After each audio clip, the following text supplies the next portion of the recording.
Hello, everyone. Thanks for joining us this afternoon to what I believe is going to be a great live session. I'm Gerald Finken. I'm CEO of RxE2. RxE2 is pharmacy for everyone everywhere, but specifically RxE2 is about bringing the practice of pharmacy to clinical research. And the impact, of course, of that is going to be tremendous. And we're going to start this evening focusing on the drug supplies. To that end, I'm very pleased to welcome Tripp Logan, who's COO of ESPhA with 20 years of pharmacy experience. Tripp, if you would give me a little bit of background, or everyone in the audience, a little bit of background of ESPhA, if you would, please. Yeah, well, first off, Gerald, I want to say thanks for inviting me to this. And I've got a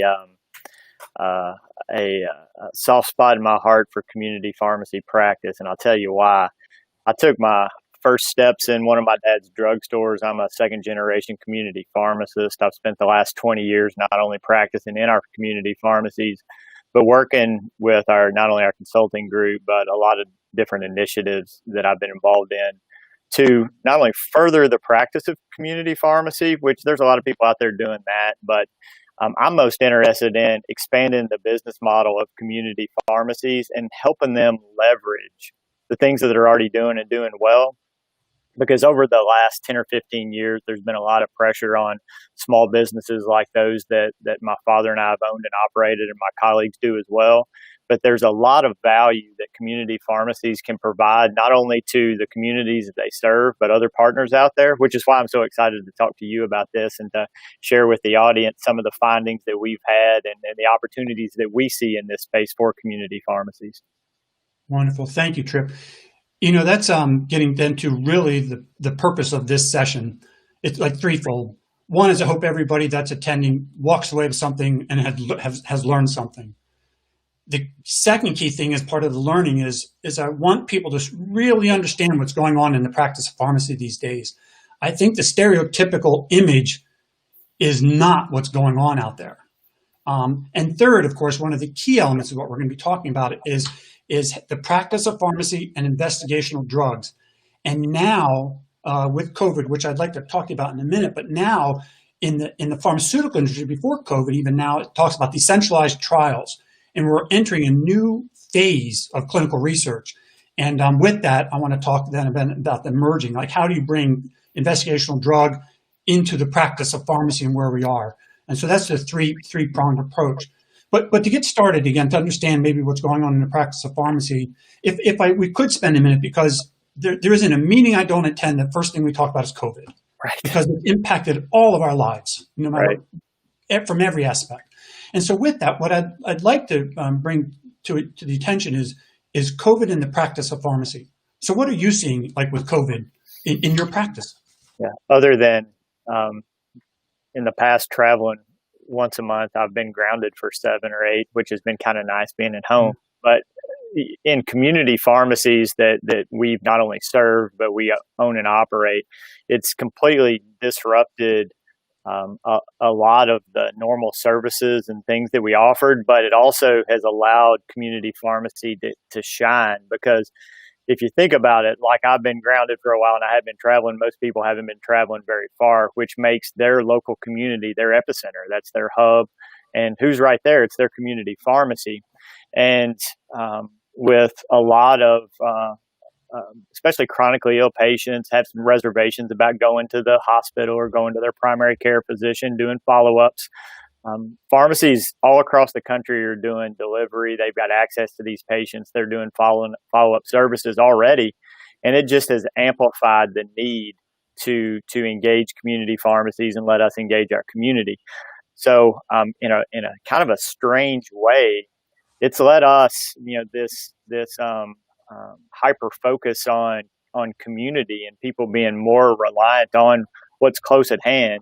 It's allowed us in community pharmacy to express our value a little more, and a lot of other outside entities that haven't necessarily recognized that in the past have recognized it through this COVID epidemic.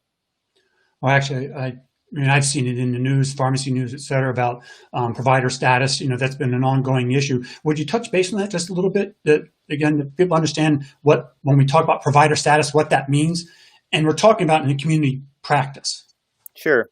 So right now, a lot of times you'll hear about pharmacists advocating for pharmacists to have provider status, and typically that's in the Medicare space. So out right now, Medicare does not view pharmacists as providers, and that being you're required to be a provider in order to bill for services. And so I'm not huge on the provider status advocacy, because to me, there's always if there's a will, there's a way. If you've got a pharmacist or a pharmacy group that's wanting to deliver a service, and you find some partners out there that also find value in that, whether that be through collaborative practice agreements with local physicians and providers, or clinical services agreements, you can usually find out a way to deliver those services and being reimbursed for such.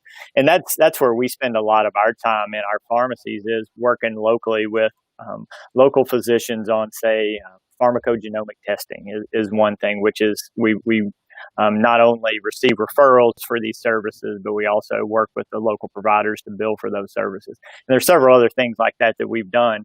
Provider status in Medicare would be great, because then we could initiate services and bill on our own.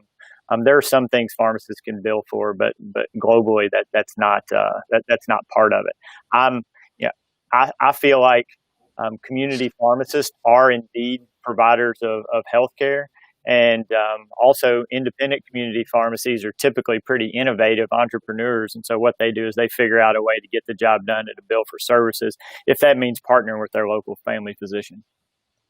Excellent. Thank you. There's a myriad of questions I could go down that rabbit hole, about the collaborative practice agreements and other things that are happening in the practice of pharmacy, but maybe we'll touch base on that in a little bit. But sure. But along with this COVID, thinking about, the impact that it's had, what do you think about the long-term changes will be to the practice of pharmacy? We're already seeing it. And if I could just interrupt for a second, because the industry sees every other articles out there is talking about there's a new norm. We're not going back. The way it was done, we're finding paths forward. And so I'm just wondering, in the practice of pharmacy, what do you see? What's your vision for the coming out of this?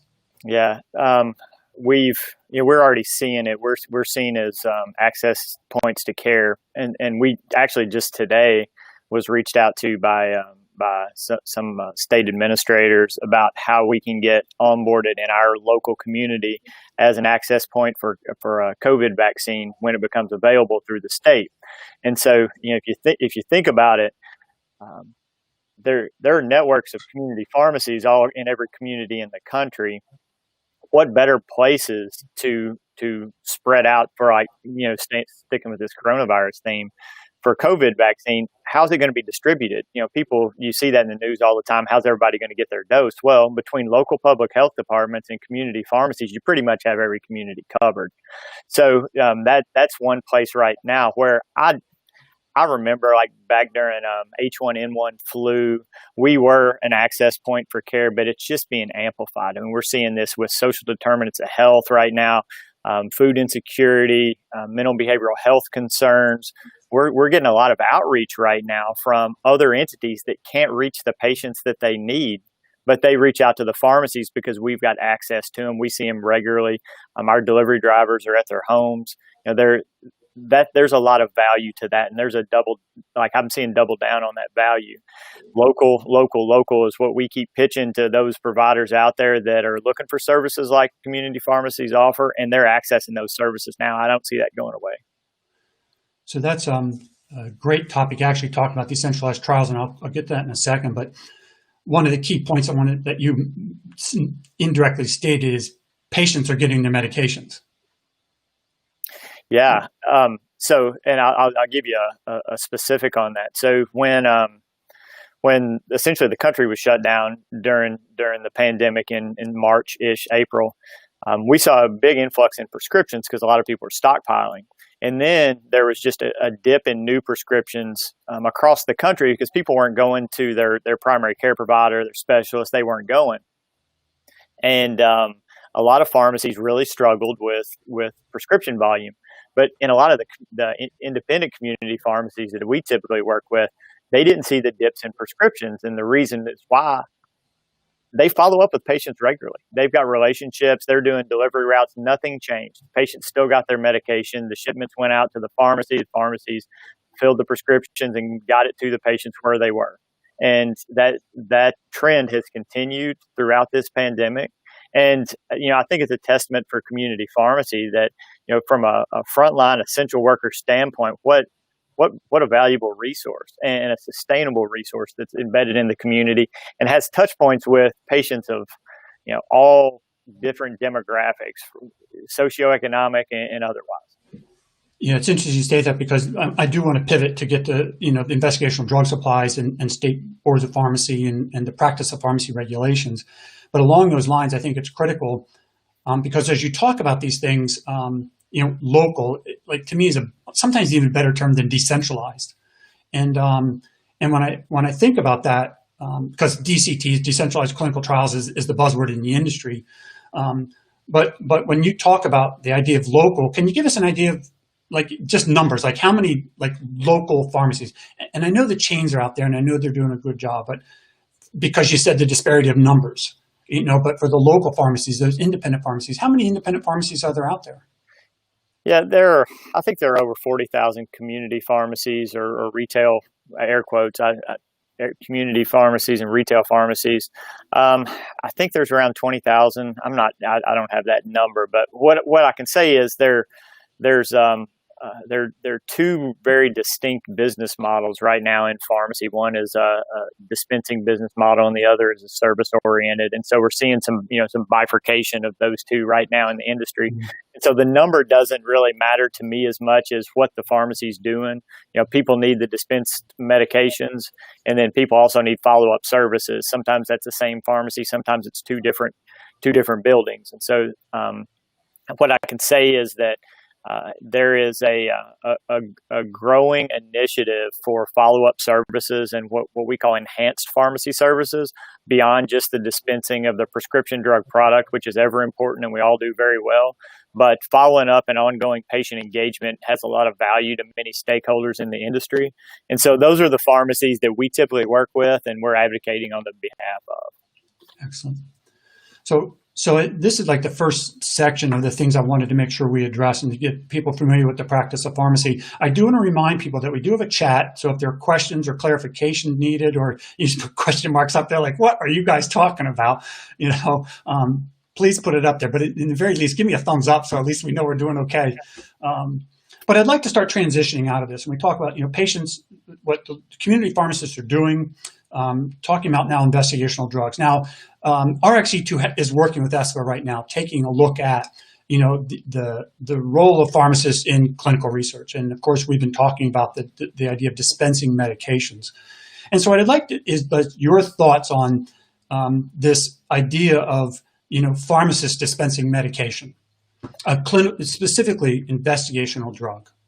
Yeah, and you and I have talked about this many times, and to me, it's real simple. A couple of weeks ago, we got a new medication that was just launched that showed up in we had a prescription for it in one of our pharmacies. Our pharmacists learned about it.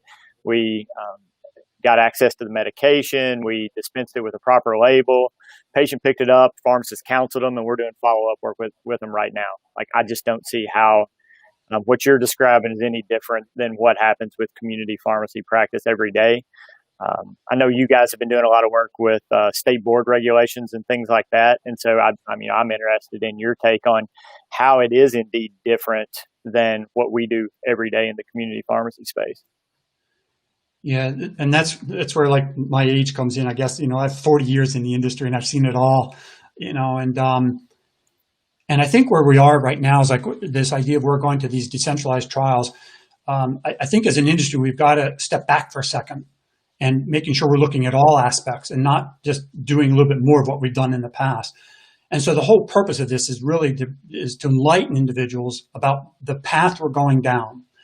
And so when I think about, and I've been in clinical supplies, specifically investigational drug supplies for a long time, and what we're doing from a GMP point of view, that as a GMP manufacturer, clinical supplies up till now, right, has been, manufactured passionately by GMP facilities and given to clinicians to dispense to patients.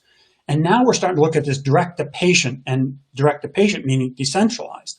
And now we have what I consider GMP facilities dispensing medication directly to patients. And and through couriers, of getting that through. And my concern is like an indirect pathway. When you think about we have to, because that what was available to us. The first and foremost is what's best for the patient. And so that mechanism has worked, not necessarily successfully over the last 40 years, because we've had bumps in the road, like adaptive by design, this whole idea of like pooling of supplies. There's been a lot of issues over the years about GMP packaged and labeled material. And then how do you get that material to patients? And then I come into the practice of pharmacy and discussions we've had and stuff. And I think about how could I, as a manufacturer, think about like in the commercial world that I'm going to package in my GMP facility and it's going to go right to a patient. But that's what we're doing in the pharmaceutical industry. And I caution now about that because as we've looked at state laws, almost all the pharmacy laws have a description of drug, right? And definition of drug. And it's interesting because when you read the first definition, they almost all talk about a drug and they talk about legend drug or prescription drug. And of course, then we say, well, wait a minute, prescription drug, legend drug means it's approved.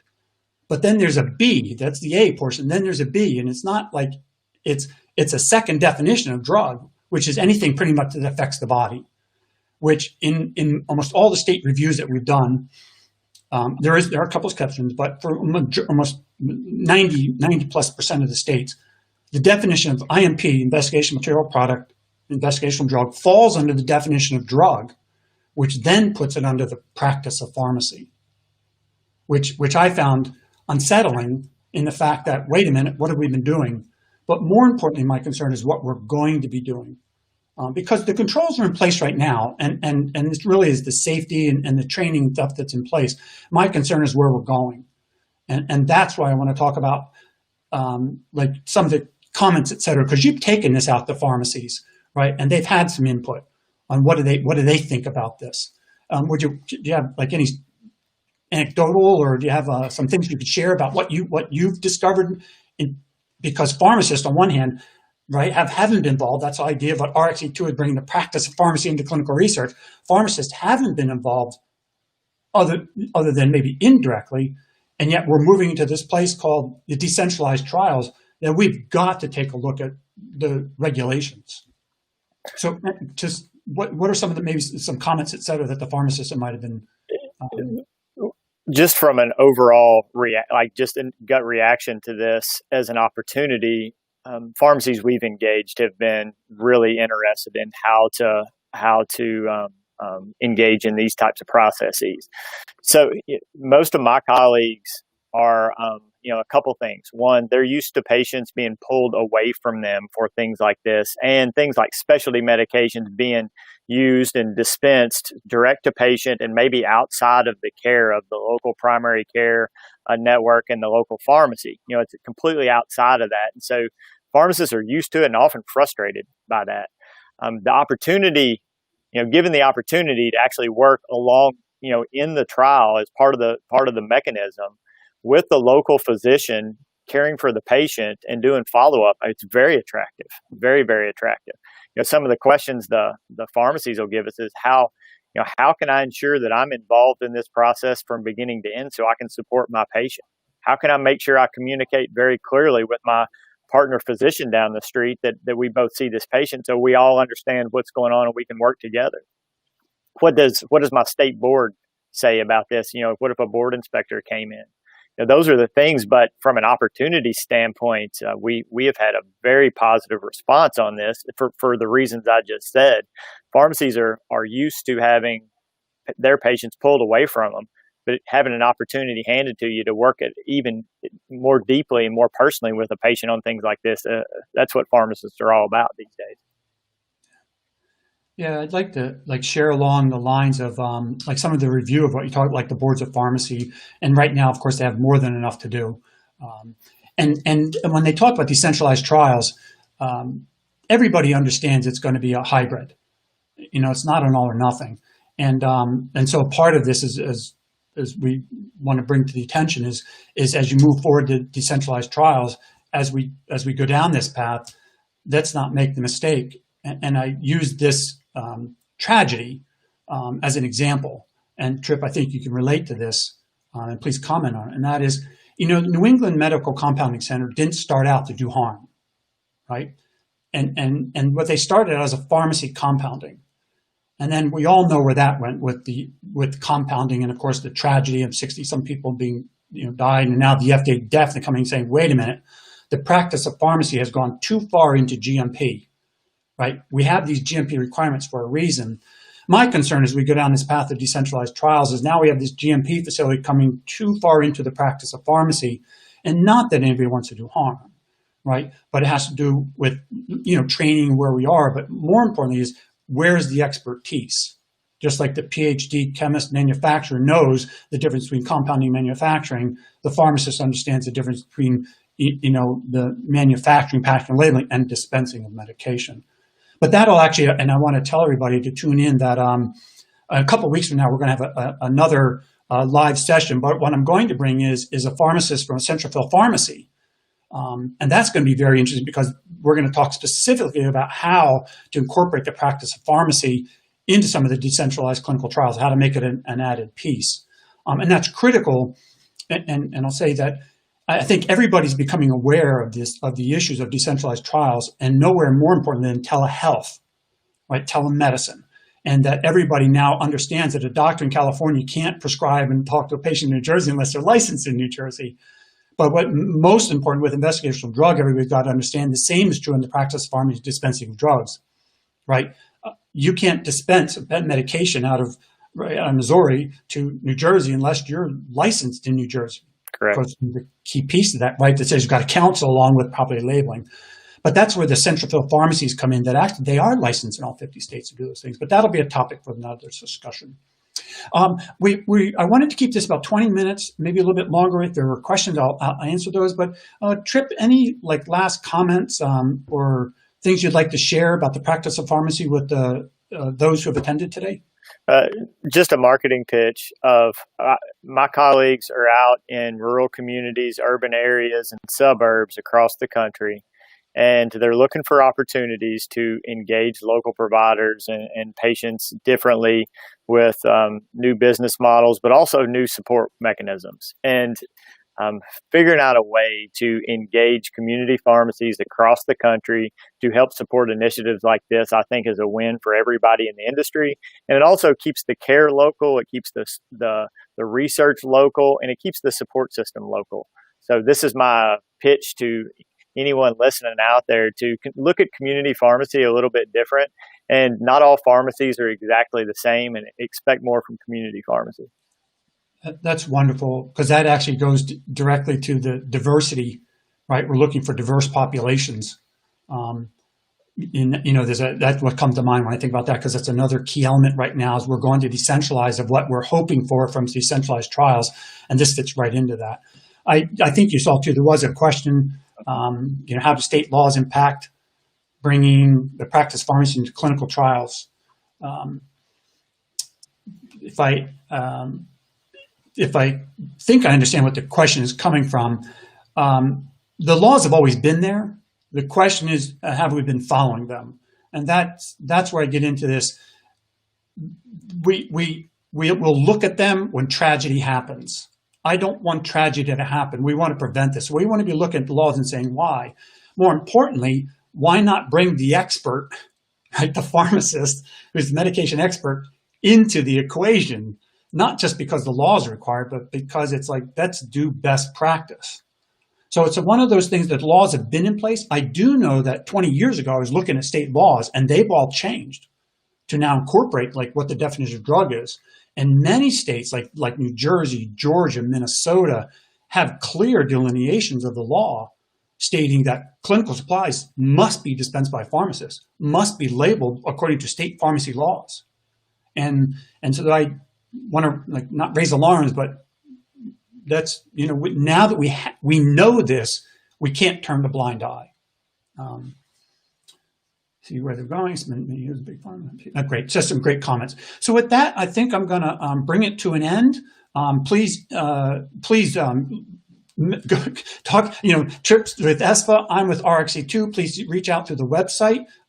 You can reach out through LinkedIn to either one of us with further questions. And I just want to thank everybody for attending and appreciate the ability to share this information with you all. So thanks very much and have a great evening. Thanks for having me, Gerald. You're welcome.